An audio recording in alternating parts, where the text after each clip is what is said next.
ঘুরে বেড়াচ্ছে, খুঁজে ফিরছে অস্বস্তিতে থাকা প্রাণীদের।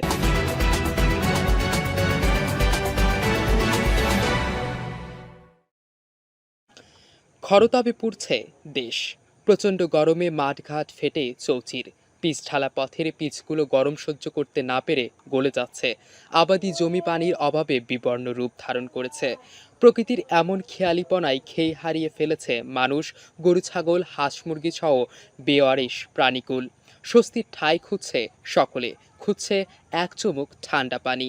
বিষয়গুলো অনুধাবন করে মানুষ সহ অন্যান্য প্রাণীকুলের সেবায় এগিয়ে এসেছে আমাদেরই সমাজের মানবিক কিছু মানুষ। তারা প্রচণ্ড রোদকে উপেক্ষা করেও সেবার ব্রত নিয়ে ঘুরে বেড়াচ্ছে, খুঁজে ফিরছে অস্বস্তিতে থাকা প্রাণীদের। তেমনই একজন মানবিক মানুষ, সাংবাদিক, সোশ্যাল নেটওয়ার্কার, বগুড়া বার্তার স্টাফ রিপোর্টার, দৈনিক উত্তরের দর্পণের উপজেলা প্রতিনিধি শিমন আহমেদ বাদল। 2024 সালের এপ্রিল মাসে প্রচণ্ড দাবদাহ শুরু হলে তিনি সোনাতলা উপজেলার প্রত্যন্ত এলাকা ঘুরে অসহায় মানুষদের খাওয়ানো শুরু করেন শরবত। সোনাতলায় এমন বিষয়টি সর্বমহলে প্রশংসিত। একই কর্মকাণ্ডের পাশাপাশি সম্প্রতি তিনি শুরু করেছেন কুকুর, ছাগল, ভেড়া সহ বেওয়ারিশ প্রাণীদের তৃষ্ণা নিবারণের চেষ্টা। এ লক্ষ্যে তিনি কয়েকজন সহযোগীকে নিয়ে উপজেলার পৌর সদর সহ বিভিন্ন এলাকায় স্থাপন করেছেন পানির পাত্র।